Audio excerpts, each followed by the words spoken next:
بله تماشاوان هجا هر لسروی مجاری مبری خوابدن میوانی خانی استودیو عبدالصمد خلف برو اندام امینداری آگشتی آنه کسی ماموسته بخیر هاتیه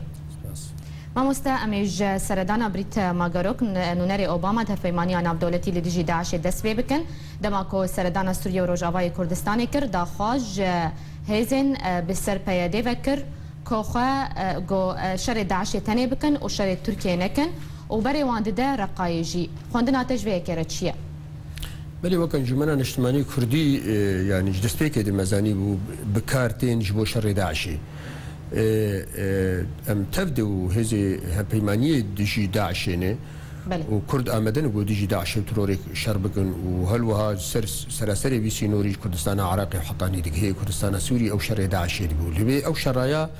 هر جه ناکو خلاف ادنا مدو امکاربن هرما خوی کردی د شر تروری بکن شر داعشی بکن و امکاربن برجوان دی خوی کردی بین دوی خوناغا و گهیز دف خوناغا نازکی قومت درباز دبن و به بازار ام بکن بازاری سیاسی جبو دو زخوی نتوی کردی امکاربن بکن و لسر خاکا هرم کردی امکاربن وینا بکن جبری ده قالك جارا بری صالح مسلم دگو ام دامد باشیدن امکارن حطانی بشامی هر شر بکن شر داعشی و جبلی داعشی جی بکن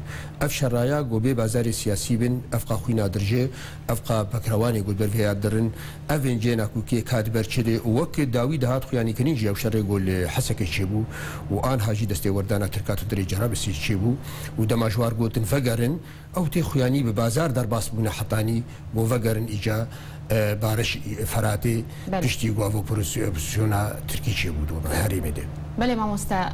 بريامن بجي هفيمانيا ناب دولتي بري بيدي وجقدارين وي دابورقه بشرا او اوبراسيون راوستاندن وبري خدا من بج ونهاجي جاركدن جوان دخازه كوبتشن رقاي شري داعشي بكن اري ابيك خزمتا كده يعني بيدي خزمتا كده شردك وجبوكي بله بيدي يعني شكم داي خوياني كرن وك بروجان توي كردي يعني قلتني لجمتن انا براتيا قلان وما ديمقراطيه في باندكن او خد بيجن فيها جبر دما بيشي بري وانا دان رقاي دبن نافي الي رقاي ايغوتن ام قبولناكم بهدي درباس في هريما جبر ولو جي بازار واربود هندري من بجيدي وكارب من بيجي رزقار بكن وبشتي ويج من بيجي دركن اف بازار بري هبود رقات جيو وابه يعني كنتر كلنا رقابه بشتيويت هندري رقاد نابين ويدر كيفن او هيزيت هندري رقاد كسيت هندري رقاد او هندري رقاد بمينين اف ميجن اف برباني او خون رجاندنا تشيد بقى بكروانيا دبي يعني بشي بازار دبي كاتش بازار سياسي تدهن لسر عرضي تشي تدبي تشي بامريكا ربي تشي بريجيم ربي تشي ابي وندي واي جو بهني همش يدبيشن يعني امريكي يدبيشن روس يدبيشن ريجيم يدبيشن دبيت بي وندي تو بازار سياسي دبينا مو بيدي بسنن بله ما مستا ارتشا تركيا دوراد نابرا اعزاز و جرابلوسي كونوتو 1 كيلومتر خصت من كنترول خود بشي درباسبونا ويجبونا بخاكا سوريا وان هاجي لقال ارتشا آزاد خو آمدت که جبو درباسي باجار بابي ببا باش ارمانجا تركيا چيه تنه شر داعش او جدور دخونا تركيا هبو جروجا كريزا سوري دسبيكر تركيا تخست هريمك ارام جويده هبو دستي وردانا ويناتي هبه وام كان جمانا اجتماعي كردي يعني هلوستا مش دسبيكر دماغو هاجر هريمك ارام لفيده هبه دفي دبن سيوانا هفمانيا دولي دبه بريارك دولي اممي به ونيك علي به ايرو بشتي او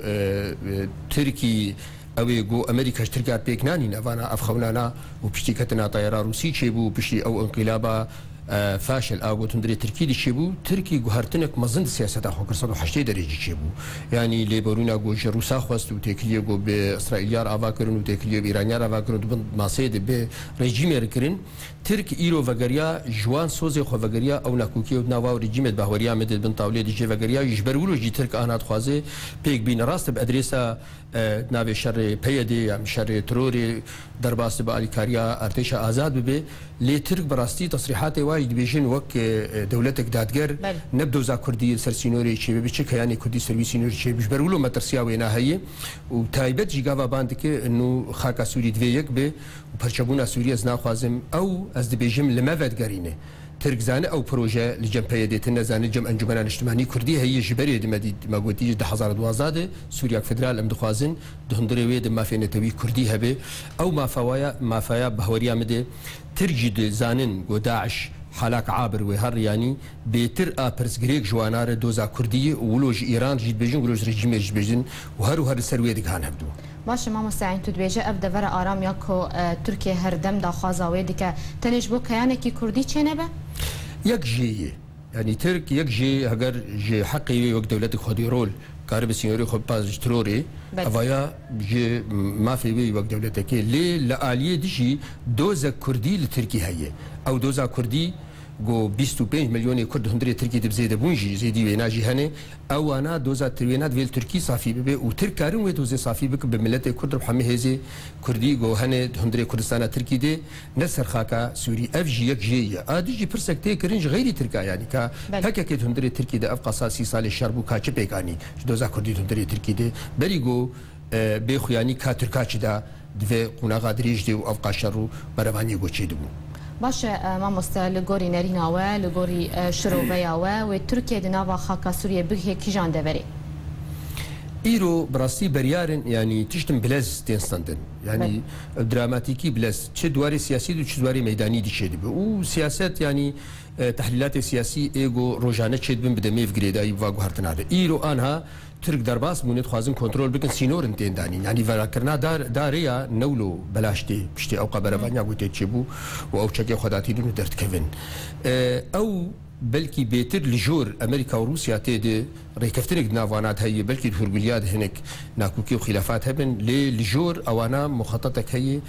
ام تشتي غوتي خستن انه ترور كيم بهن وزورا ترور هرج بو جو هرن دوزا سياسي اشتیانه سوریه را آواج دست بکردم دخوازن گو معاناوی ملتی بسکنن.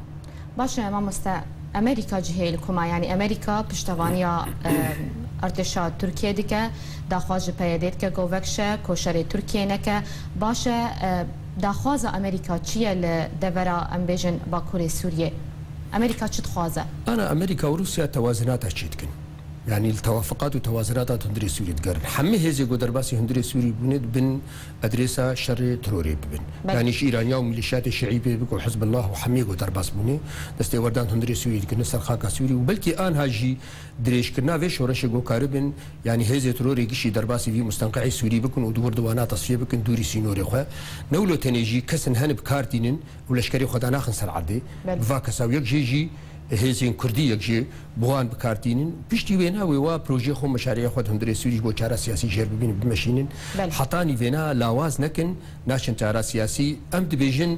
يعني نزيك اف تشتيد بين تايبت امريكا انا البرهل بجارتني وينا يعني در بس كنا دما اوباما والبرهل بجارتني خوي جو بي نزيك بيتر ان هذا استوردانا روسات هي روسار ولا خفتگريني وتركاجي فيغو هرتنا سياستا خودكر وك هيزك دولتك هريمي خودي دور كاري بورو لا خو بندورا خفتگريني باش ما مستفر سامنيا داوي اوا هنوكو انا كسي وكو انجمن الاجتماعيه كرد لسوريا هل وستاوا جوي شركو لباكور سوريا تشد بتشيه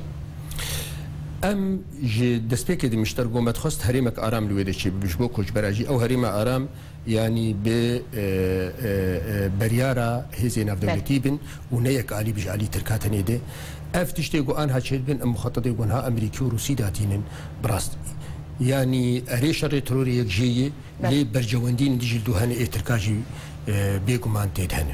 بله گلک اسفاس ما مست عبدالصمد خلف برو اندام امین دریا گشتیانه کسی کد ایرو میوان استیدیا آرکیبو سپاس